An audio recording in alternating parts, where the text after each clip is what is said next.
So we're here at Good Time Charlie's on South University. It is... Just saying that gets me excited. It gets me excited. This is fun. It's a Saturday. We're going to record this podcast, and then we're going to watch the Purdue-Michigan basketball game. So we have a nice little Saturday planned out. I'm here with Matt Nolan. Matt Nolan, tell us what you do right now, Matt. Yeah, sure thing. So right now I became a corporate lawyer, essentially. All right. Right? You're the man. I'm a man. Okay, got it. We'll say that. I'm a corporate lawyer for a family-owned holding company in the Chicago suburbs. Okay, got it. And so any legal stuff that comes up for them, I help them out with. Got it. Pop around. So you're you're the man for the family. Yeah, you could say I'm a professional family man. You're a family man. I suppose, got it. From a certain age. I like it. That's better. And we are not just meeting for the first time. In fact, we met maybe our freshman year of college. That sounds about right. Yeah. Should be. So we were a spry 18, and we both were involved in what at that time was called Michigan Student Assembly. I believe is not called that anymore. I'm not actually up to date on all the ins and outs of that. That's correct. Yeah. But basically student government.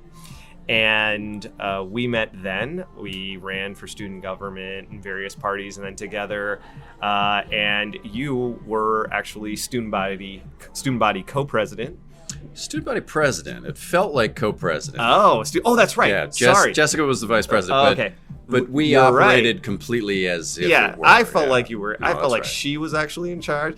She probably was, if we're being fair. First off, we should shout out Jessica Cash. She wasn't able to join us, but would have been she would have been a good addition to the team here. Cash was the brains behind the operation. Right. She was the one that directed my irrational and exuberant energy in positive directions. So while that was fairly true, I do need to give you your due. You were the student body president. I was. And when you've been super helpful and supportive of the podcast, and then you reminded me that you have a great story to tell, and then we were like, also, can we tie this around you coming to town and us hanging out and watching a game? That's why we're here. So thank you for coming on. That is life synergy if I ever heard of it. Right?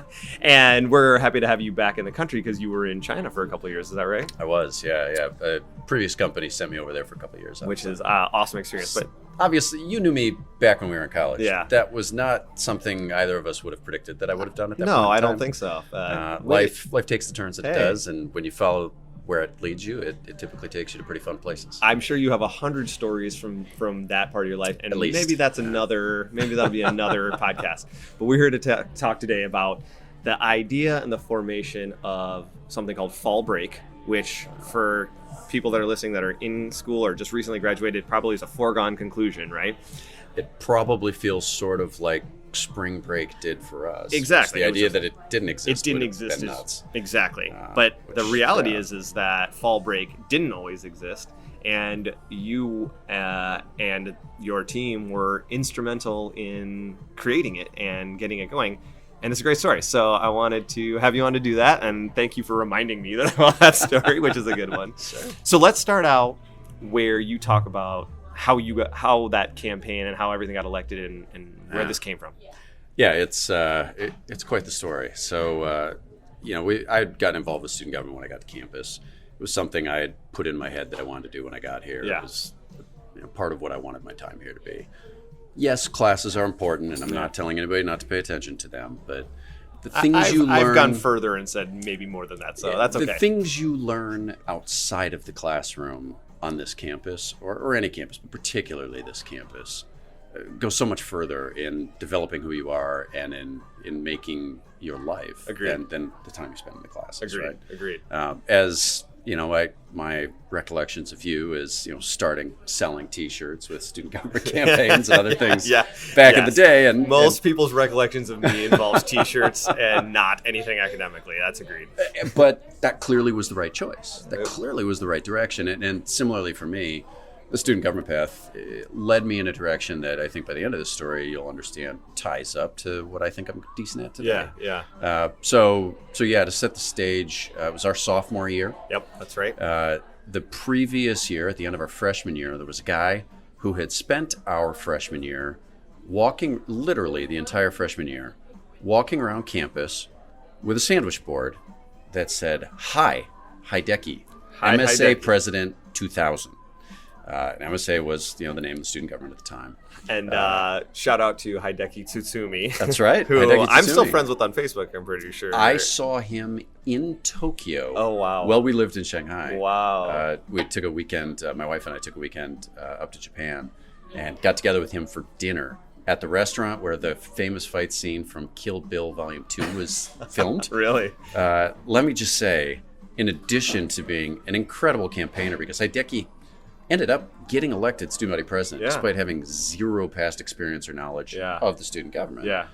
He won in a landslide. English was not his first language. It was not, but he had dedication. People loved the idea. And I think it sent a bit of a message that student government needed to make sure it was reconnecting with what students actually cared about. Yeah, because at the time, electing him, there was no downside of doing it. Yeah. There was at least a feeling of no downside of doing it. So yeah, anyway, additionally, by the way, Hideki can hold his drinks.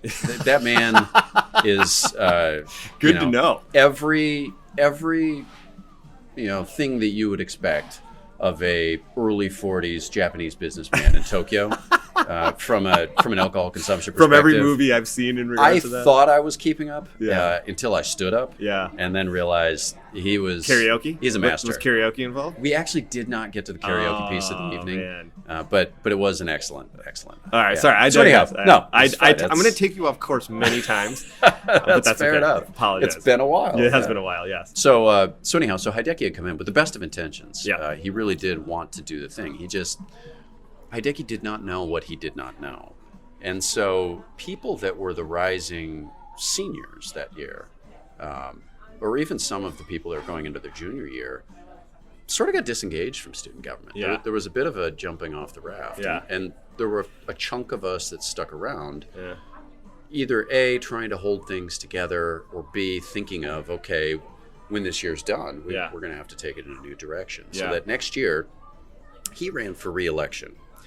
It's important to know, Hideki was a 26-year-old international student on campus. This was not your stereotypical student body president. He was way older than us. He was much older than us. And love Hideki, but he also looked it. He looked older than us, right? He wasn't a young-looking 26. No, and he didn't understand a lot of the dynamics around a lot of these things. Yeah. So at that point in time, and to this day, still, there has never been a two-term student body president at the University of Michigan. Really? I didn't know that. There has never been, and I have to tell you. And he was one? He ran for the second term. He did, He got defeated. Okay.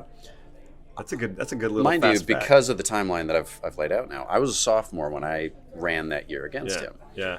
So Cash and I ran for our ticket. We ran as the Blue Party, which was one of our student government I was parties. on the Blue Party. Go Blue, vote blue. Yeah, go blue, vote blue. We started that before the whole blue state, red state thing kind of co-opted the dynamic. Right. But yeah, we had that. So there was a real scramble to see what was going to fill the vacuum perceived to exist on his way out, if he indeed didn't win re-election. Right. So he ran. That was going to pull some votes. There were a couple of different groups of different levels of vehemence that wanted to make student government essentially a mini actual government. Yeah. Campaigning either on real political issues of the day, or very hardcore political issues of the day. Right. The affirmative action lawsuits were a big deal when we were on campus. That's right. Yes. So there was a party that was dedicated to nothing but the affirmative action lawsuits. Yeah. There was another party that I don't have any compunction in saying was essentially a front for the college Republicans. Okay. Yeah. Am I being accurate? No. Yeah. That's exactly right. And they tried to dress it up in the terms of being something that was very similar to what we were trying to pitch as the Blue Party, but it was a little bit different. Yes. And then there was also, I think, probably the most interesting party, although they did not garner too many votes. So they had hundreds of votes.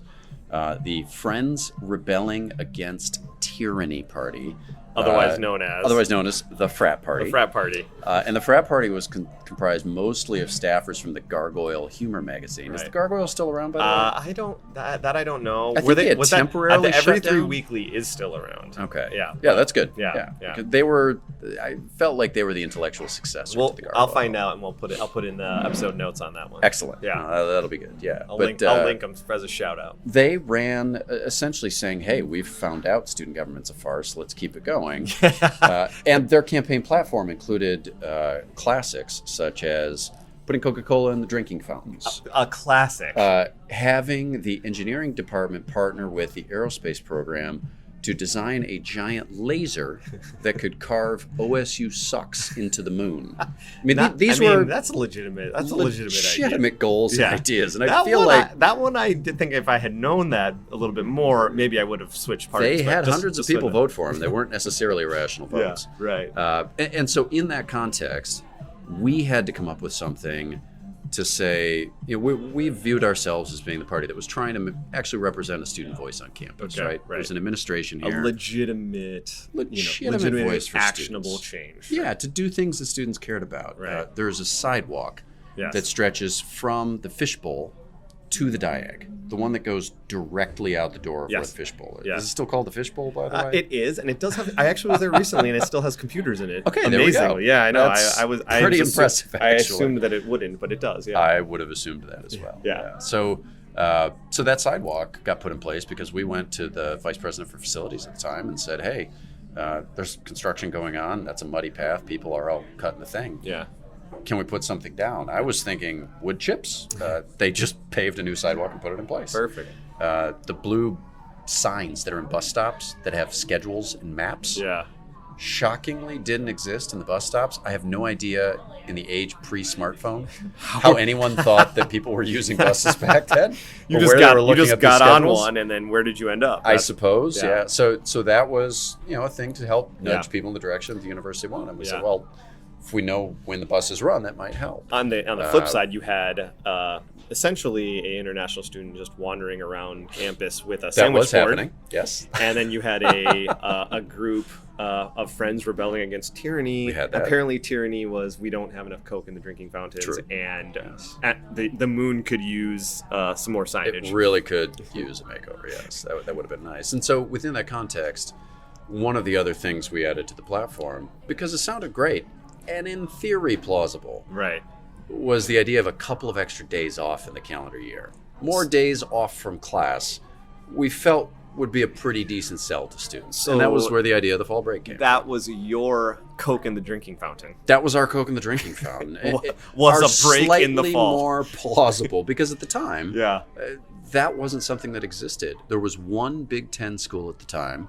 The Big Ten only had 11 schools, and it was still more than 10, but not the 14 we have now. Right. But of those 11, only one had a fall break. Oh, it was Penn State. Oh, really? And none of the 15 public universities in the state of Michigan had a fall break. Oh, so it was somewhat early phase. If you'd gone outside of that and just said top 25 universities, there were some that had fall breaks. Right. Crazily enough, Notre Dame, I believe, takes an entire week off for the fall. Yeah. But they do some other things to the calendar that Michigan would not be willing to do to pull that off. So yeah, we campaigned on it. We got elected. And as a aside, 20 years, 18 years later or whatever, we look at it now as, we talk a lot about like mental health and student health, and this should be a foregone conclusion, right? And so what we're talking about as essentially we got to get something flashy on our campaign in order to make this work against the Coke and the guy walking around campus was something now we look at as like absolutely essential to student health, right? Which we also discovered through the process of essentially selling, getting it put in place. Yeah. Because after we got elected, talk about that. Unlike I would say many politicians in the world today, increasingly fewer. We had an idea that we wanted to try to do the stuff that we campaigned on. We got the rec sports buildings hours extended, right? That was something that students said they wanted, so we got it done. Yeah. Some of those other things. You wanted to follow through on your campaign promise. And we wanted to follow through on that promise. Amazing idea. It really was somewhat of a novel idea, but it felt important to us at the time. So we dove in on that right away. Throughout the course of the process, it was over 70 different meetings with various university officials, administrators, et cetera, to do it. But it all started with going to the administration building over at Fleming and saying, okay, we're thinking about this. Where do we start? We started with the provost. That was Paul Courant at the time. And he said, well, it's a non-starter. It's a great idea. Everybody'd love to have a couple of days off. But the National Accreditation Association, I forget their actual acronym and name. Whoever accredits Michigan, public universities, right? They had said there was a specific number of days you had to have in each academic calendar. Mm-hmm. Taking 2 days off is moving in the opposite direction of where we've been trying to nudge that. And so we just don't think that you can do it. Right. Well, this is going to be a moral of the story, right? Yeah. We didn't like taking assumptions and somebody else telling us something was true Right. to be the final answer. As the gospel. So we dove in on it. We pulled up the actual regs. We contacted the organization. As it turned out, there wasn't a specific number of days. Somebody had gotten that in their head because there was specific guidance to try to have more days and nudge it up and do those types of things. But Michigan was already in a pretty good spot relative to peer institutions as far as number of days. Right. Additionally, we thought we could do it without reducing the number of days. So once we were able to, I'll say, clear up that misunderstanding the university had of its own requirements. Everyone needs a little education. Sometimes the students have to teach the teachers. Yeah, right? that's right. And that's what that was. So they then got on board and said, well, okay, I guess from an administrative perspective, we don't necessarily have anything that says we can't intrinsically do this. Right. But the faculty aren't going to go for it. I mean, this is a big change for them. Yeah. They're really set in their ways. They don't like change. Yeah. You're not going to be able to get them on board. You're gonna have to redo your lectures, and I gonna be a will whole say, because I teach a class now, you throw off my weeks, and the organization of that. It is a little bit. This is a big part of the story. I'm I'm the grouchy faculty in this. No, in but this you agreement. also, Rishi, you are exactly hitting the nail on the head with what came up with this. So there were two primary objections. Yeah. We went to SACUA. Okay. That's some sort of faculty govening board. I don't recall correct. the Correct. faculty senate. Maybe I feel like that must be figure what the that S out, stands put that for. up. Yeah. That's the part I of the knew notes. that at some point in time. The notes are there so that everything we can't remember correctly, I can just go back and throw that in there, and then it's like we knew. It's a beautiful thing. Anyway, go ahead, SACUA. So SACUA. So we sat down with them and said, this is a thing we're interested in, and they said, well, intrinsically, again, a couple of days off isn't a bad thing. Yeah. We had identified the reason the fall break was where we put the break.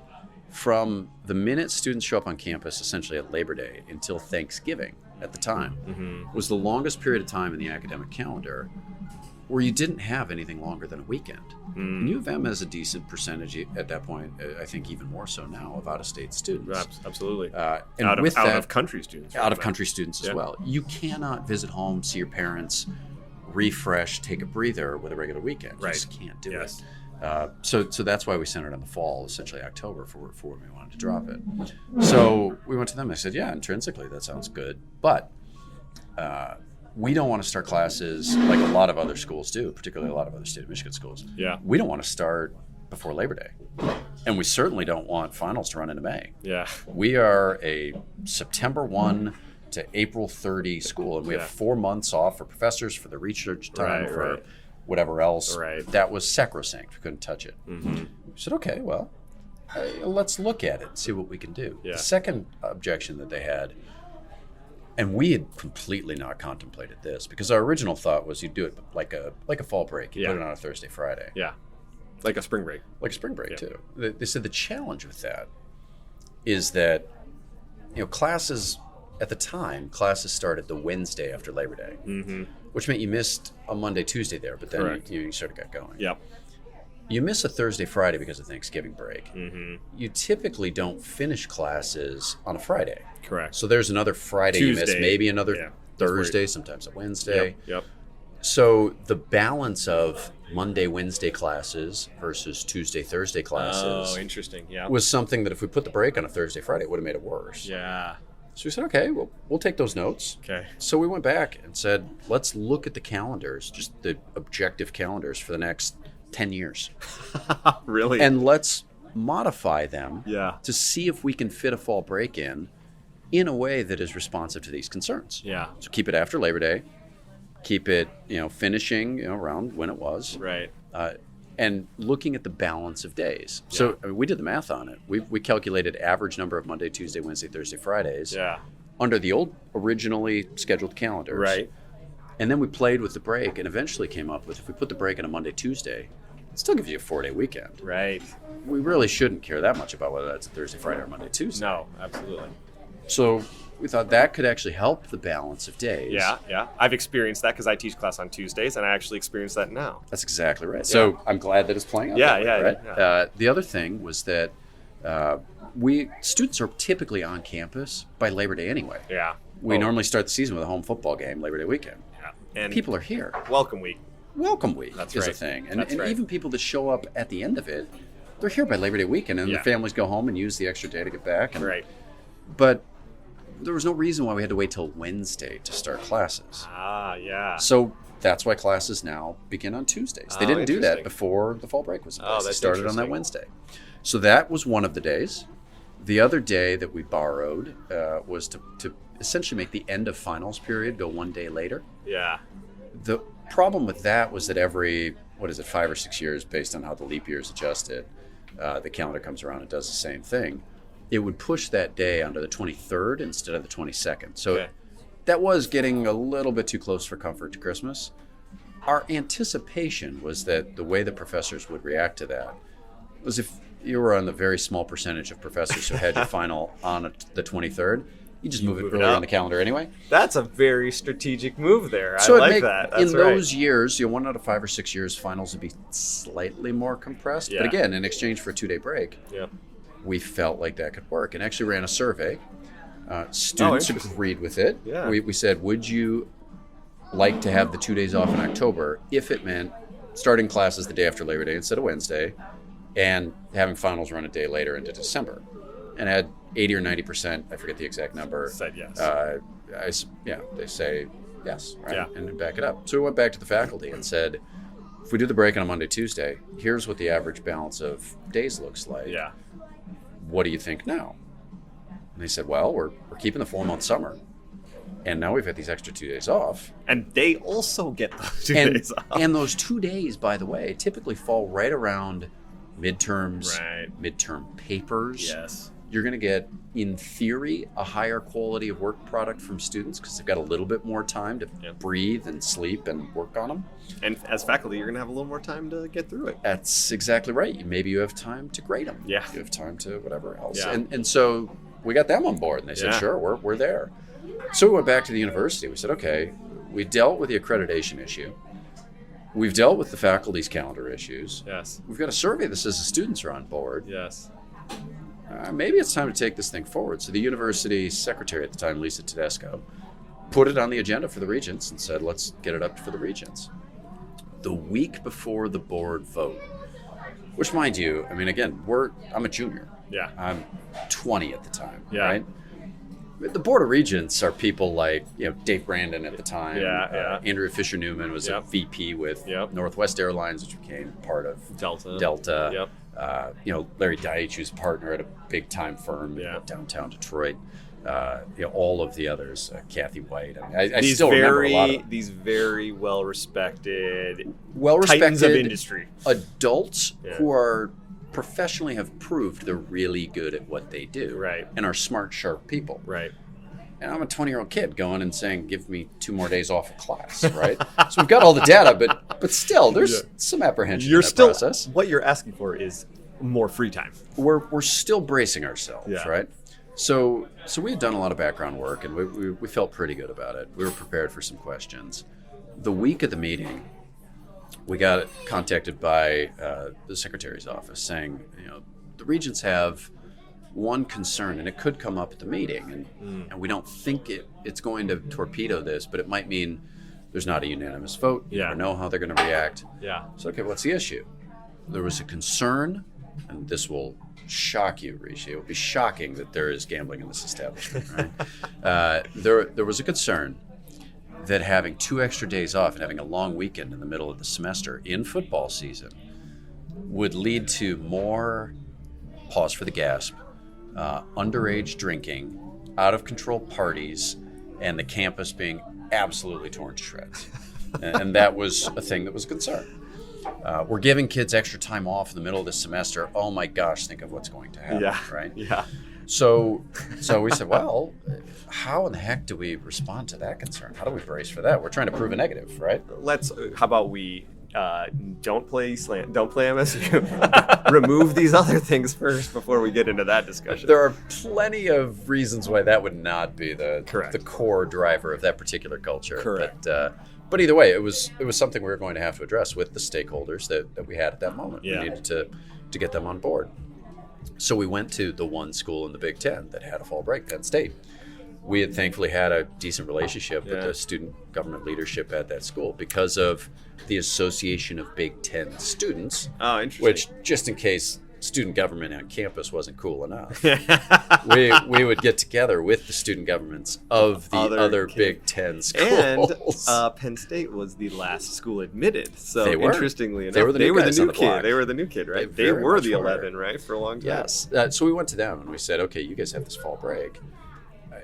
How did you deal with this? There had to have been people in your stakeholder community that had the same concern. They sent us data that they were able to get release for us to have from their university health system, which showed that there was one weekend in the fall in Happy Valley where one weekend, which is indicative of something completely different, by the way, but one weekend where there were 0 alcohol-related visits to the emergency room.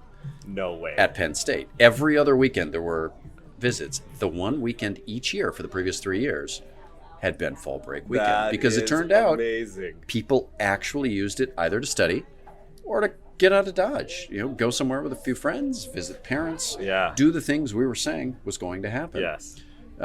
We brought that data with us. When we got to the Regents meeting, the Regents insisted on calling it the fall study break or study days. I forget which was the actual formal nomenclature. Yes. We were fine with that. Yeah. So you could call it a tomato for all I care, right? If we're getting 2 days off. And the tone in the room at that time was essentially, why didn't we do this 20 years ago? What has been the barrier? And the barrier was, quite frankly, to wrap up the story, just having somebody who was going to go through and actually track all of these things down. Challenge assumptions. Everybody felt somebody else had a reason they couldn't do it. Yeah. Nobody pressure tested the edges of it because it felt like it was going to be too much. And so here we are. And that is a skill I would not have learned in my Russian history class. Right. I would not have learned in debates of the founding fathers. Right. But I did learn actually navigating a massive bureaucracy here on campus and figuring out how to get stakeholders on board, how to get something done. I use that in my job. I've used it in my various jobs since. That is an amazing story. And I didn't know that full story and purposely didn't let you tell me that story till now. And I think especially it's 2020 and we talk about what it takes to make change. Oh man. And this is what it takes. That's exactly It takes challenging assumptions, not taking things for granted, not listening to what has been the status quo. That's exactly right. Using data to actually prove your point, and thinking outside the box, and listening to your constituents. Well, listening to all the elements of it, and pulling together different voices, different skills. Rishi, you will recall, we were an interesting group, the Blue Party.